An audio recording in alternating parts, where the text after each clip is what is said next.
entire country has been witnessing these protests.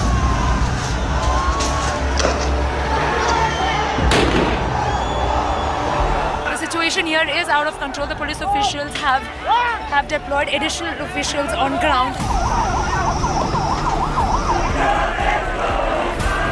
They demand the resignation of the Prime Minister. They just wanted to kill. They literally shot the kid in the head. Stone pelting has just begun from both the sides. Police officials are guarding the premises of the parliament. But the situation is still not under control. Property has been damaged. This is just the beginning of all the solutions.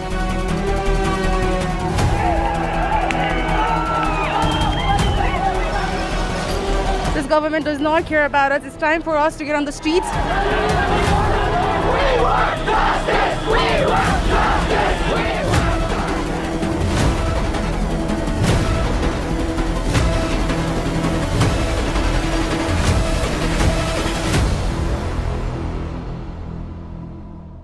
Report का हमें title देना होता है और title के लिए हम लिख सकते हैं जेनजी प्रोटेस्ट इन नेपाल।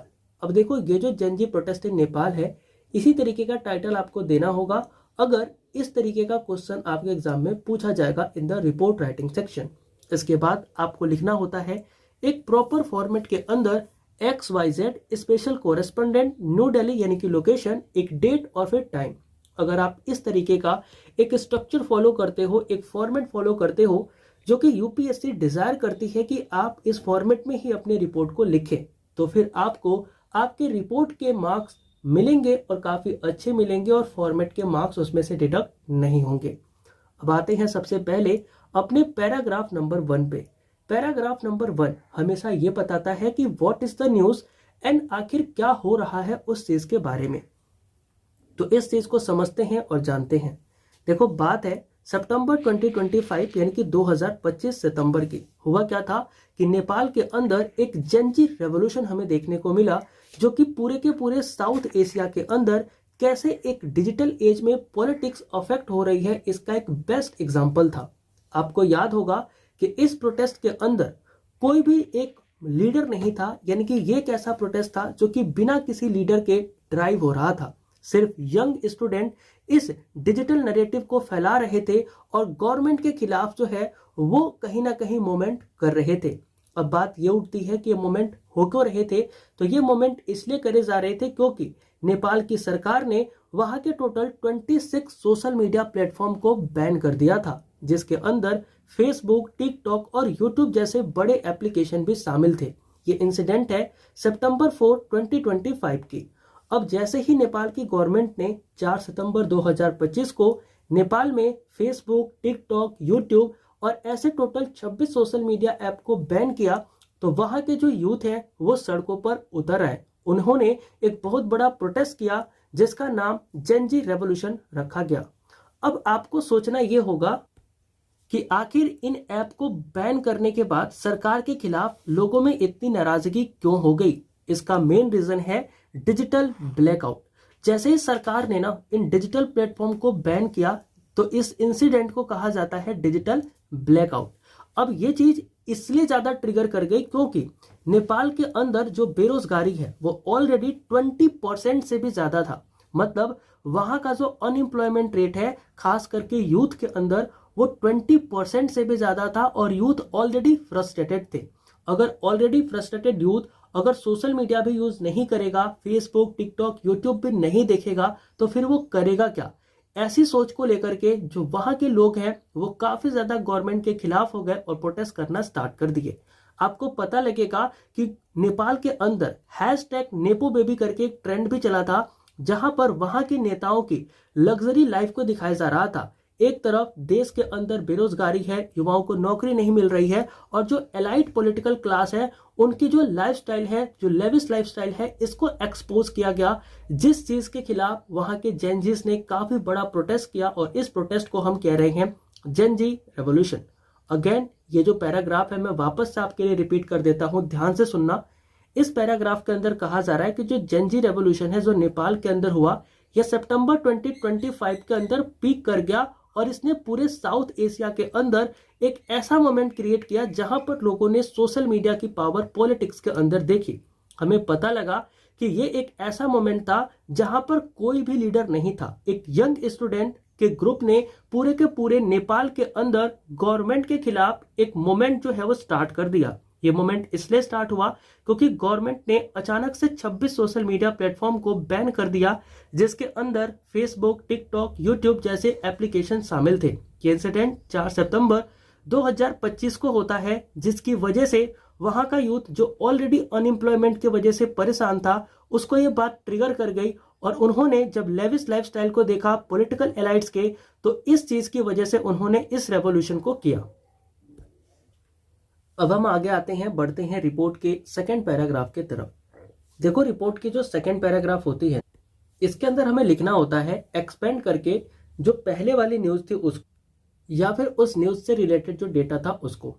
तो अभी हम क्या करने वाले हैं कि इस न्यूज से रिलेटेड जो डेटा है उसको हम मेंशन करेंगे इन आवर सेकंड पैराग्राफ। यहाँ पे हम लिख सकते हैं कि ये जो हमारा जेनजी रेवोल्यूशन था ना, ये जो अनरेस्ट था, ये काफी ज्यादा एस्केलेट तब हुआ जब हमारा टाइम कब था, सितंबर 8 से लेकर के सितंबर 13 तक, यानी कि बिटवीन द सितंबर 8 एंड सितंबर 13 ये जो हमारा अनरेस्ट था, इसके अंदर वायलेंस और ज्यादा बढ़ गए।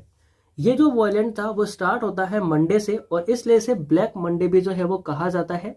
इस दिन हुआ क्या कि जो 10,000 स्टूडेंट थे ना, वो स्कूल यूनिफॉर्म के अंदर जो हमारे नेपाल का एक डिस्ट्रिक्ट है, दैट इज मटीघर मंडला डिस्ट्रिक्ट, यहाँ पर क्या होते हैं, काठमांडू के अंदर ये आता है, और यहीं पर सारे ये 10,000 स्कूल यूनिफॉर्म के अंदर स्टूडेंट एकत्रित हो गए, यहाँ पर गैदर हो गए। अब इसके अगले दिन क्या हुआ कि सारे के सारे लोग जो पार्लियामेंट बिल्डिंग है नेपाल की, या फिर जो प्राइम मिनिस्टर का रेसिडेंस है, वहां पर पहुंच गए और वहां पर क्या कर दिया, आगजनी कर दी, मतलब सेट अ ब्लेज, मतलब वहां पर आग लगा दी। इसके अलावा क्या हुआ कि इस चीज के विरोध में जो वहां की पुलिस थे, उन्होंने इस चीज को कंट्रोल करने के लिए इन लोगों के ऊपर फायर कर दिया, जिसके अंदर टोटल 76 लोगों की डेथ हो गई और 21,000 जो हमारे स्टूडेंट थे वो इंजर्ड हो गए। और ये जो घटना है वो नेपाल की डेमोक्रेसी के अंदर सबसे डेडलीस्ट प्रोटेस्ट के रूप में जानी जाने लगी। अब यहाँ पर सबसे जो फैटलिटीज, यानी कि सबसे एक भयावह जो चीज है वो ये है कि जो 76 लोग मरे थे, इनमें से जो 76 लोगों की डेथ हुई थी, उनकी एज सिर्फ 16 से 25 साल तक की थी। और ये बात लोगों को इतना ट्रिगर कर गई और इतना वायलेंट कर गई कि ये जो चीज है वो पूरी तरीके से पूरे नेपाल के अंदर, युवाओं के अंदर फैल गई, जिसके वजह से पुलिस को कंट्रोल कर पाना मुश्किल हो गया और युवाओं ने वहां की सरकार को चेंज कर दिया। अब देखो, यहाँ पर जो हमारा फर्स्ट पैराग्राफ था उसमें हमने बताया कि what is the Gen Z protest. हमने देखा कि नेपाल के अंदर एक प्रोटेस्ट हुआ क्योंकि गवर्नमेंट ने 26 सोशल मीडिया ऐप बंद किए। वहां की बेरोजगारी ऑलरेडी ज्यादा थी, लोगों ने लेविश लाइफस्टाइल देखी थी पॉलिटिकल एलाइट्स की, एंड इसकी वजह से लोगों ने वहां के पॉलिटिक्स के खिलाफ क्या कर दिया, बगावत कर दिया। ये बात पहले पैराग्राफ में हमने पढ़ी। अब उसी चीज को हम एक्सप्लेन कर रहे हैं अपने सेकंड पैराग्राफ के अंदर विद डेटा एंड फैक्ट। और हमने ये बताया कि जो अनरेस्ट था ना, ये वॉलेंटली एस्केलेट हो गया बिटवीन द 8 एंड 13 सितंबर। इसको स्टार्ट होने के जो दिन था वो था 8 सितंबर, जो कि मंडे था। और इसलिए इस मंडे को हम ब्लैक मंडे कहते हैं, क्योंकि इस दिन 10,000 जो लोग हैं, मतलब स्टूडेंट हैं, वो स्कूल यूनिफॉर्म के अंदर काठमांडू के अंदर एकत्रित होते हैं, गैदर होते हैं, और अगले दिन जो पार्लियामेंट बिल्डिंग होती है, प्राइम मिनिस्टर का जो रेसिडेंस होता है, वहां पर जाते हैं और वहां पर आग लगा देते हैं। अब इसका नतीजा ये होता है कि जो वहां की पुलिस फोर्सेस होती है वो इन लोगों को रोकती है। रोकने के लिए वो इनके ऊपर फायरिंग वगैरह करती हैं, और ट्रेजिक वहां पर एक हमें देखने को मिलता है, ट्रेजेडी देखने को मिलती है, जिसके अंदर 76 लोगों की डेथ हो जाती है और टोटल 2100 लोग जो है वो इंजर्ड हो जाते हैं। अब ये जो लोग डेथ जिनकी हुई है, इनकी एज 16 से लेकर के 25 साल तक बताई जाती है, जो कि सबसे फैटलेटेस्ट यहाँ पर फैक्ट हमें देखने को मिलता है। और साथ में ये नेपाल की डेमोक्रेसी की हिस्ट्री का सबसे डेडलीस्ट प्रोटेस्ट जो है वो बन गया। अब यहाँ पर हमें पता लगेगा कि इस चीज के अंदर, इस प्रोटेस्ट के अंदर जो सोशल मीडिया है ना, वो दोनों ही तरीके का क्या कर रहा था, रोल प्ले कर रहा था। एक तरफ वो कैटलिस्ट का भी रोल प्ले कर रहा था, तो दूसरी तरफ वो कमांड सेंटर का भी रोल प्ले कर रहा था। मतलब एक तरफ वो क्या कर रहा था, एक तरफ लोगों के अंदर वो आग लगा रहा था कि देखो इन्होंने युवाओं को मारा है, तो you have to go and you have to participate in this protest. और दूसरी तरफ जो सरकार है उसको भी ये बता रहा था कि आप कैसे इन्हें कमांड कर सकते हैं। डिस्पाइट द बैन, अब आप कहोगे कि सर बैन तो लग गया था तो लोग सोशल मीडिया यूज कैसे कर पा रहे थे? तो डिस्पाइट द बैन, जो वहां पर प्रोटेस्टर थे ना, वो VPN लगा करके या फिर जो डिस्कॉर्ड सर्वर्स है उनका इस्तेमाल करके सोशल मीडिया को यूज कर रहे थे। और जो यूथ हमारे हैं वो करप्शन के अगेंस्ट क्या हो रहे थे, अपनी एक लॉन्ग चेन जो है वो बना रहे थे। और ये लॉन्ग चेन बनते बनते लगभग 1,45,000 मेंबर्स की बन गई थी। यहाँ पर हमें ये भी पता लगता है कि वहां पर जो गवर्नमेंट है उन्होंने लॉजिस्टिक एंड डिबेट के थ्रू यहाँ पर चीजें खत्म करने की कोशिश करी, लेकिन जो हमारे ये यूथ थे इन्होंने ऑलरेडी अपना एक इंटरिम लीडरशिप जो है वो बना लिया। The moment force the immediate resignation of prime minister KP Sharma Oli, यानी कि इस मोमेंट की वजह से हुआ क्या कि जो वहां के सिटिंग प्राइम मिनिस्टर थे दैट इज KP शर्मा ओली, उनको इमीडिएटली रिजाइन करना पड़ा और उनकी पूरी की पूरी कैबिनेट ने सितंबर 9 को रिजाइन कर दिया। इसके बाद हमें पता लगा कि जो नेपाल के यूथ थे, जो युवा थे, उन्होंने क्या किया, वहां पर एक इंटरिम गवर्नमेंट जो है वो बना ली और इस इंटरिम गवर्नमेंट को हेड कर रहे थे former chief justice Sushila Karki. याद रखना, तो इस पैराग्राफ के अंदर हमने ये देखा कि जो सोशल मीडिया है वो दोनों ही तरीके का रोल प्ले कर रहा था। एक तरफ वो युवाओं को कैटलिस्ट की तरह भी काम कर रहा था और बता रहा था कि देखो युवाओं को मारा जा रहा है, you have to go and you have to participate. दूसरी तरफ जो वहां के सरकार थी उनको वो कमांड सेंटर भी प्रोवाइड कर रही थी कि आप कैसे इन्हें कंट्रोल कर सकते हैं। अब बात ये उठती है कि आखिर जब सोशल मीडिया ऐप को बैन कर दिया गया तो फिर सरकार के बैन करने के बावजूद लोग सोशल मीडिया यूज कर कैसे रहे थे? तो हमें पता लगता है कि जो प्रोटेस्टर थे ना, वो VPNs या फिर डिस्कॉर्ड सर्वर के थ्रू एक दूसरे से कनेक्ट हो रहे थे और अपनी बातों को पहुंचा रहे थे। इस चीज की वजह से उन्होंने एक यूथ अगेंस्ट द करप्शन इस तरीके का एक मेंबरशिप बनाया जिसके अंदर लगभग 1,45,000 लोग जो है वो शामिल हो गए, जिन्होंने एक इंटरिम डिबेट करी और एक लीडरशिप को डिफाइन किया। बाद में इस चीज की वजह से वहां के sitting prime minister KP Sharma Oli को रिजाइन करना पड़ा और सितंबर 9 को उन्होंने पूरे कैबिनेट के साथ रेजिग्नेशन दे दिया और एक इंटरिम गवर्नमेंट जिसको former chief justice Sushila Karki के अंदर क्या किया गया, बनाया गया। अब ये जो हमारा चीज है जो कि हम जेनजी प्रोटेस्ट के लिए जानते हैं, नेपाल प्रोटेस्ट के नाम से जानते हैं, the long term impact of uprising was solidified in the March 5, 2026, यानी कि 5 मार्च 2026 को, ये लगभग एक साल से तो नहीं बोल सकते लेकिन सितंबर 8 से चलने वाला ये जो हमारा अपराइजिंग था वो खत्म होता हुआ दिखा और 5 मार्च 2026 को इससे पूरी तरीके से हमने देखा कि ये खत्म हो गया और वहां पर जनरल इलेक्शन कराए गए। जैसे ही जनरल इलेक्शन होते हैं in the year 2026 on the date of 5 March, तो ये अपराइजिंग का इम्पैक्ट जो है वो हमें खत्म होता हुआ दिखता है। यहाँ पर हमें एक डेटा पता लगता है और हमें पता लगता है कि लगभग 9,15,000 जो वोटर्स थे उन्होंने ऑनलाइन सिस्टम के थ्रू खुद को रजिस्टर कराया और खुद को वोट दिया और इन 9,15,000 वोटर में से 2/3 जो वोटर थे ना वो जेनजीज थे, यानी कि जिनकी जेनजीज क्या होते हैं, जिनका डेट ऑफ बर्थ जो होता है वो 2000 के बाद का होता है, ठीक है ना। तो ये जो 2000 वाले लोग थे वो थे और इन्होंने क्या किया, अपने आप को रजिस्टर कराया और ऐसी टोटल संख्या हमें 9,15,000 देखने को मिली। यहाँ पर हमें पता लगता है कि जो रिजल्ट है ना इलेक्शन के, उसके भी हिस्टोरिक विक्ट्री हमें देखने को मिली है एक ऐसे पार्टी को जो कि जिसका नाम है राष्ट्रीय स्वतंत्रता पार्टी, जिसका नाम है RSP। और ये ऐसी पार्टी है जो कि यूथ सेंट्रिक है, यानी कि इसके अंदर काफी ज्यादा युवा हमें देखने को मिलते हैं।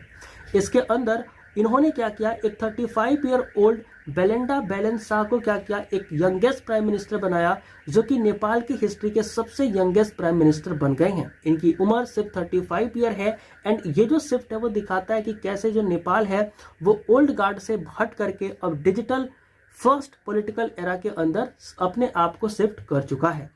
यानी कि इस पैराग्राफ के अंदर हमने ये देखा कि एक लॉन्ग टर्म इम्पैक्ट जो सरप्राइजिंग से हो रहा था उसको मार्च 5, 2026 को खत्म किया गया थ्रू अ जनरल इलेक्शन। यहाँ पर हमें पता लगता है कि 9,15,000 लोग जो है वो इस चीज के अंदर अपने आप को रजिस्टर करवाते हैं और 2/3 ऑफ द जेनजीज जो थे ना वो इस 9,15,000 वोटर में से थे। यहाँ पर हिस्टोरिक विक्ट्री होती है राष्ट्रीय स्वतंत्रता पार्टी की, और इनके अंदर जो इनका लीडर होता है दैट इज बेलेंड्रा बेलेंसा, जिनकी एज सिर्फ 35 ईयर होती है। यूथ सेंट्रिक पार्टी यहाँ पे जीतती है और ये यंगेस्ट प्राइम मिनिस्टर बनते हैं नेपाल के हिस्ट्री के। यहाँ पर ये शिफ्ट जो है वो दिखाता है कि कैसे ओल्ड गार्ड से हट करके अब फर्स्ट डिजिटल पॉलिटिकल एरा के अंदर नेपाल जो है वो जा चुका है। इस रिपोर्ट को लिखने के लिए हमने the Hindu article on Gen Z protest in Nepal का इस्तेमाल किया है, ministry of external affair of India export और जेनजी प्रोटेस्ट इसका इस्तेमाल किया है, और PIB का भी इस्तेमाल किया है। तो इस तरीके की रिपोर्ट आप लिख सकते हो। आई नो रिपोर्ट थोड़ी लंबी हो गई बट इम्पोर्टेंट था, सो मुझे इसको काफी अच्छे से एक्सप्लेन करना था, इसलिए मैंने आपका टाइम लिया। एंड आई नो कि जो इम्पोर्टेंट चीजें होती हैं वो आपको जाननी होती हैं, सो आप इस वीडियो को देख रहे होंगे। वन स्मॉल रिमाइंडर, आप मेरे को बताना जो लोग वीडियो यहाँ तक देख रहे हो, क्योंकि काफी सारे लोग तो नहीं देखेंगे, वो चले जाएंगे।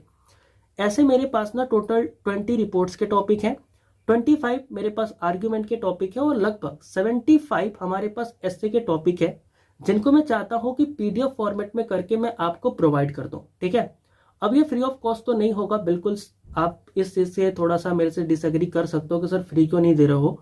फ्री इसलिए नहीं दे रहा क्योंकि कदर कोई नहीं करेगा। अगर मैं फ्री में दे दूंगा ना, उस PDF को आप पढ़ोगे नहीं। जैसे आपने बहुत सारी PDF रखी है, इसको भी आप लेके रख लोगे, तो हम एक इसका मिनिमम प्राइस रखेंगे जो आप अफोर्ड कर पाओ। ऐसे 75 मैं आपको ऐसे के टॉपिक दूंगा, 25 आपको रिपोर्ट के टॉपिक दूंगा, और 25 मान के चलो आपको मैं आर्ग्यूमेंट के टॉपिक दूंगा।